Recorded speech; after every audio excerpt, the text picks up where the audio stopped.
Did anyone else hear the beautiful choruses of the Messiah in your mind as you studied this week? There are 22 verses from the book of Isaiah included in Handel's masterpiece, the largest source for the work. 3 of those verses are found in our lesson today, 7:14, 9:2, and 9:6. In these references, Isaiah is looking far ahead to the birth of the Messiah, but at the same time, he is talking directly to the nation of Judah, in particular to King Ahaz, about a very real and dangerous contemporary situation they are facing. This multi-level view makes interpreting Isaiah in context very challenging. So open your Bibles to Isaiah 7 and let's dig in humbly, asking God to teach us. Julia, in chapter 7, we're getting into the very first large section of Isaiah. That's right. We have looked at the 5-chapter preface, which introduces many of Isaiah's themes, and last week we looked at Isaiah's call and cleansing. Now, in chapters 7 through 39, we move into the heart of the book, where the focus historically is on the pre-exile period, while also looking forward to the promised Messianic king. Chapters 7 through 12 in particular focus on Isaiah's challenging messages to King Ahaz as Judah deals with a major crisis of both circumstances and of faith. The year is around 735 BC, and the great world power Assyria is asserting its dominance, crushing other nations. We find in 7:1 that Ahaz is on the throne of Judah, and his neighbors, Syria and Ephraim, have joined together to stand against Assyria. Ephraim is one of the tribes of the northern kingdom and is used here to refer to the entire nation of Israel. Syria and Israel want Judah to stand with them against Assyrian aggression. Ahaz sees 2 possible courses of action: join with Syria and Israel, or submit to Assyria and count on their protection. Ahaz chooses to cast his lot with Assyria. So Israel and Syria then plan to attack Judah. Evidently, troops are moving their way with a plan to conquer Judah and replace Ahaz with Tabeel, a puppet ruler they could control. Well, this causes Ahaz and the people to be so afraid they are shaking like a leaf. God sends Isaiah to have a little chat with Ahaz, along with his son, Shear-Jashub. Now, this is the first of 3 significant children we will meet in chapters 7 and 8. The name of each one symbolizes the message Isaiah delivers. Shear-Jashub means a remnant will return. For Ahaz, on one hand, that's great news. People will be spared. On the other hand, we're going to be crushed and only a remnant will survive. Melody, Isaiah's message is pretty clear. That's right. Verse 4, be careful, be quiet, do not fear, and do not let your heart be faint. In other words, get a hold of yourself. You're getting all worked up for nothing because Israel and Syria are just 2 smoldering stumps of firebrands. Or you could say they are like burned out ends of logs remaining around the edges of the campfire when the real fire has gone out. They are all bluster with no fire, so there's no need to fear them. In fact, within 65 years, Israel will be shattered from being a people.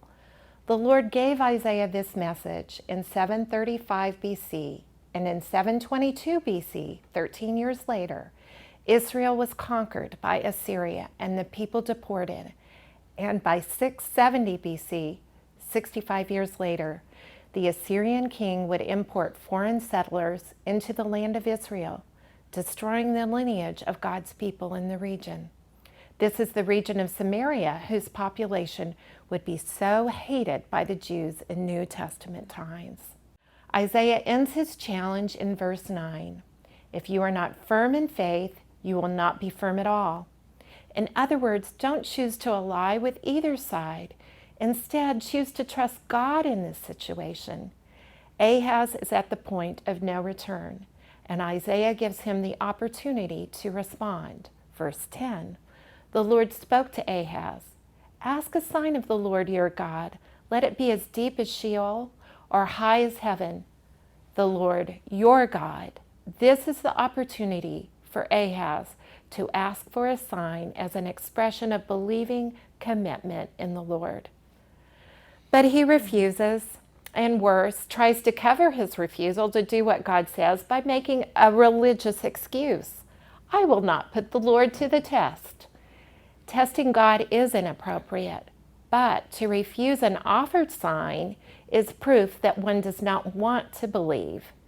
This was a turning point for Ahaz, leading Isaiah to declare in verse 13, "Hear then, O house of David, is it too little for you to weary men, that you may weary my God also?" The subtle change from your God to my God signals the disastrous choice Ahaz has made. Now, not only is Isaiah weary of dealing with him, even God has grown weary of the unbelief, not only of Ahaz, but of the entire house of David, the people of God. And so, verse 14, since Ahaz refused to ask, Isaiah says, "Therefore the Lord himself will give you a sign." This sign is no longer an invitation to believe, but a prediction of what is to come. "Behold, the virgin shall conceive and bear a son, and shall call his name Emmanuel." Now, of course, since Matthew quotes this verse in chapter 1, applying it to the birth of our Lord Jesus Christ, who is truly Emmanuel, or God with us, we know this is a clear prediction of the Messiah. But on the other hand, what did this sign mean in Isaiah's time? Julia, there's a lot of debate on that. This is our sticky wicket for the passage. Let's read on to see what else Isaiah says about this son. "He shall eat curds and honey when he knows how to refuse the evil and choose the good. For before the boy knows how to refuse the evil and choose the good, the land whose two kings you dread will be deserted.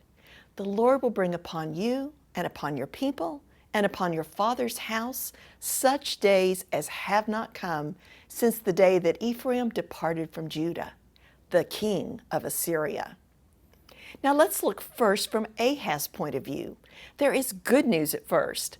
The nations he fears, Israel and Syria, will not only be defeated, but their people removed, so their land is deserted before this son is of the age of accountability, perhaps 10 or 12.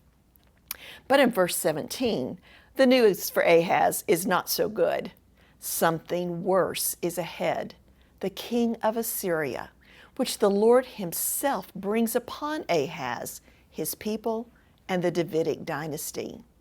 It will be the worst days the nation has experienced since the split between Israel and Judah. Now, it is true, all these things will happen before Jesus' birth. But since that birth is still 700 years away, it seems puzzling to some that this was meant to be a sign for Ahaz at that time. Why be so specific about these events happening before the son reaches a certain age? Some scholars believe in a single fulfillment. In other words, the sign only predicts the birth of Jesus to a virgin 700 years later, the child with the title Emmanuel. Others see a double fulfillment in which the sign does predict the birth of the Messiah, but also a contemporary birth of a son who would have the name Emmanuel and would mark the time more imminently for these events to occur. Every commentary I read that argues for this double fulfillment took a slightly different spin on how it all worked out. The term for virgin also means young, unmarried woman in the Hebrew. Now, clearly in Jesus' birth, it means a virgin birth. But in the fulfillment of Isaiah's time, it could mean a young, unmarried woman was going to marry soon and conceive by natural means. As I said, this is a sticky wicket which we will not solve. In fact, Isaiah is on my list of people to chat with in heaven. I want to know how much he understood of the great prophetic revelation God was giving him. For now, let's stick with focusing on what we do know. Oswalt suggests we have a sign with a single meaning, but a double significance. It means God is with us, and we need not fear what other human beings may do to us. The first significance was to Ahaz's day. He need not go to Assyria for help because God is with Judah. Of course, Ahaz failed to heed the call to trust God, and he did go to Assyria, leading to disaster. That's the short view. But God sees the long view, in which this promise would not be fulfilled for another 700 years, when truly God is with us in the baby born in the manger. Just as Shear Jashub assured a remnant would return, Emmanuel is a reminder to those who believed of God's protecting presence and eventual fulfillment of his promises, despite the unbelief and disobedience of the day. God would preserve a remnant from which would come Emmanuel. The long view is a promise and hope, but for the short view, Ahaz is facing disaster. Melody, what do we learn about the consequences of Ahaz's choice to trust Assyria? Well, in a series of images highlighted by the phrase, "in that day," we see in verses 18 to 25 that the Assyrians will devastate the land, swarming like flies and bees. And the people will be ashamed and humiliated, symbolized by Assyria as a razor shaving the head and feet and beard, leaving the people subsisting on a few animals and the food of the poor, curds and honey. The formerly fruitful land will be filled with briars and thorns, uninhabitable except for a few wandering sheep and cattle. This is a picture of total catastrophe, which comes whenever God's people choose security in any person or thing other than Him. Motyer says, when the people of God operate by what stands to reason, rather than what proceeds from faith, seeking safety in resources, policies, and powers of the world, the things they trust actually guarantee their calamity. Ahaz trusted Assyria and its king. This was the power in person of destruction. In chapter 8, the Lord gives Isaiah great insight into the current situation and future hope with the birth of another child. This time, the name was to be publicly announced, paraded around on a placard, with reliable witnesses even before the child was conceived. Isaiah's wife, a prophetess, will bear a son, and his name is to be Maher-Shalal-Hash-Baz, which means the spoil speeds, the prey hastens. Now, the public hears and sees Isaiah's message lived out. Before this child can even speak, the wealth of Damascus and the spoil of Samaria will be carried away before the king of Assyria, which occurred in 732 BC. This is another chance for people to trust God and His promises rather than Assyria. But we find in 5 through 8, that the people will refuse to trust God, personified by the gentle waters of Shiloh, rejoicing in a short-term victory over Israel and Syria. But Assyria, the nation they are trusting in for salvation, will come like a mighty river, sweeping into the land of Judah, water up to the neck, and a bird of prey with outstretched wings outstretched to devour the breadth of your land, O Emmanuel. God dwells with His people in the land, and they suffer greatly. But at this point, they keep their heads above water. God is in charge of the nations, and they themselves are shattered, verse 9, and their schemes come to nothing, verse 10. Why? Verse 10, for God is with us, or Emmanuel. These two references back to Emmanuel link back to the sign in chapter 7. Here, Emmanuel is a truth as well as a name, the truth of the Lord's presence with His people and the security which it brings. But who is kept secure? In this section, we see the remnant begin to emerge. Motyer puts it this way: There is a people within the people marked off by their deep reverence for the Holy Lord and his holy presence among them, and by their hearing and treasuring of his word. In the conflict of the nations, they are secure, and in the collapse of the nation, they hold on to what God has spoken. They are not apparently immune or cloistered when calamity befalls the people of which they are members. But unlike the hopelessness of the rest, they have a sure word to hold on to. Julia, thank goodness for this message of hope. God with us, with his people. Yes, and God has things to say to that remnant. In 8:11 through 22, we see what differentiates the remnant from the rest of the people. Why is Isaiah at peace while King Ahaz and most of the people are terrified? Verse 11, again the Lord speaks to Isaiah, this time with his strong hand upon him, symbolizing God's power. The Lord has a personal warning for Isaiah. Don't walk in the way of the people. He elaborates in verse 12. Don't get caught up in the intrigues and conspiracies around the palace with the power plays and the schemes. And don't fear or dread the things they fear. Instead, verse 13, fear and dread the Lord of hosts. Him you shall honor as holy. To honor the Lord as holy will cause you to respond to him with a constant awareness of his holy nature, and this will bring about an attitude of fear or reverence. And for those who honor him, he will be a sanctuary, a holy place where he dwells with his people, a place of security and peace for you. But for those of Israel and Judah who refuse to believe and trust, the Lord will be as a rock in their path, causing them to stumble and be broken. So what will keep the remnant on the walk of faith? Verse 16, the word of the Lord. Bind up means to wrap up to keep safe from tampering. Seal means to attest as final, guarding from addition. These are imperative verbs calling for action from Isaiah's disciples. Protect the testimony and teaching. Secure the message, preserving it for those who follow. And then verse 17, faith is worked out as they wait for the Lord and hope in him. Even in the dark days of judgment on their nation, wait for what the Lord will do. This is patience combined with confidence.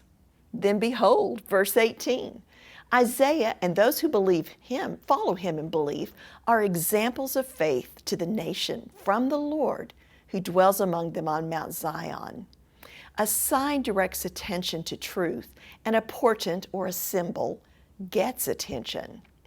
Isaiah himself, his name meaning the Lord saves, is both a sign and a portent to the nation, declaring there is a different way, a different choice to be made. Put your trust in the Lord who saves. But the people, verse 19, instead of listening to the word of the Lord proclaimed by Isaiah, they want to go to mediums and necromancers, spiritists, and those who attempt to contact the dead. Isaiah says those people chirp and mutter, pointing to the absurdity of listening to them instead of inquiring of their God. You see here the sharp distinction between those who believe and those who do not. Isaiah calls believers to stick to God's word, while those who reject the word have no dawn and will end up greatly distressed and hungry, raging against God for their problems, thrust into thick darkness. Melody, what a grim picture. Thank goodness we see the dawning of a new day in chapter 9. In verse 1, we pivot from the gloom of anguish in 8:22 to no gloom for her who was in anguish. Isaiah, confident in the Lord and his promises, looks to the future, past the devastation that is to come on the nation, and on to the glory that will follow. The land of Zebulun and Naphtali are brought into contempt. This was the northern part of the Promised Land, located along the shore of the Sea of Galilee. and was the first area to fall into Assyrian hands. But in the latter time, Isaiah, looking far ahead, sees this area will be made glorious, the way of the sea, the land beyond the Jordan, Galilee of the nations. In Matthew 4, Jesus went and lived in Capernaum by the sea, in the territory of Zebulun and Naphtali, fulfilling Isaiah's prophecy. It's interesting to note that this is the only place where the region is described as Galilee of the nations. Nations refers to other nations or Gentiles. When the hope comes in the latter days, Isaiah looks ahead and sees the Gentiles are to share in that hope. Verse 2, the people who have walked in darkness have seen a great light. That's a subjective experience or a personal response. Those who dwelt in a land of deep darkness, on them has light shone, an objective fact or divine action. The remnant has walked in darkness, enduring the disastrous consequences of the disobedience of the nation. But now the light shines. Verse 3, no longer diminished and defeated, you have multiplied the nation and increased its joy. That's an objective fact or divine action. Now they rejoice before you, the subjective experience or personal response, as when a large harvest or great military victory occurs. Verses 4 to 6 each begin with 4 statements. They're statements that explain this new hope and joy. Verse 4 has allusions back to the Exodus with references to the yoke of his burden, the suffering endured with the toil of slavery, the staff for his shoulder, the suffering inflicted as a stick is laid to their backs, and the rod of his oppressor, suffering from the personal hostility of a taskmaster. But now these days are broken, as on the day of Midian. The day of Midian is a reference to Gideon's great victory in Judges 7, where, interestingly, he was the deliverer of Asher, Zebulun, and Naphtali. But the victory was clearly not of Gideon's doing. It was God's victory, as it will be on that day. The picture of victory continues in verse 5, where the war is over, the boots and garments of warriors burned as fuel for fire. Which brings us to the last statement, the climax of the entire section. For to us a child is born, to us a son is given. Notice first that the focus is not on what the child will do, but merely on the fact of his birth. Moyer says, in his coming, all that results from his coming is at once secured. The emphasis there in the Hebrew is not on to us, but on the coming one. Child relates to his ancestry, while son expresses his dignity in the royal line. He is born as from human parentage and given as from God. As a son in the royal line, the government shall be upon his shoulder. He will bear the burden of ruling. Julia, tell us about his name. Well, if you had any doubt that Isaiah is looking ahead and speaking of the Messiah, the names given in verse 6, well, that clears that right up. First, Wonderful Counselor, which means a supernatural counselor, wisdom of the eternal God. Second, Mighty God, a military term that reflects his warrior strength to go along with his divine wisdom. Third, Everlasting Father, which speaks of his eternal nature and his relationship with his people as a loving father who watches over them and cares for them. Fourth, Prince of Peace, the positive expression of no more war. Peace breaks out under his rulership. Peace here is that beautiful Hebrew word shalom, which speaks of wholeness, being perfectly integrated, at one with God and humankind. Verse 7 closes with the assurance that his government or rulership and peace will grow until it fills the world. No more will the very human and often rebellious kings of the land of Judah bring chaos and destruction to the land and its people. Now, the perfect Prince of Peace will rule over all. Melody, God gave Isaiah eyes to see far, far beyond the dreadful circumstances of his day. Even in dark days, he called the people then, as God calls us now, to live in faith instead of fear, to walk in the light instead of darkness, to have hope instead of despair, and to listen to the truth of God's words instead of the ideas of the world. Just as God preserved the remnant of his people from which Messiah would come, today he preserves his people, the church. I suspect we all have some areas in our lives where we're making bad choices, trusting in some person or thing other than God. May Isaiah's words challenge us to be firm in our faith, our security found in Emmanuel, God with us.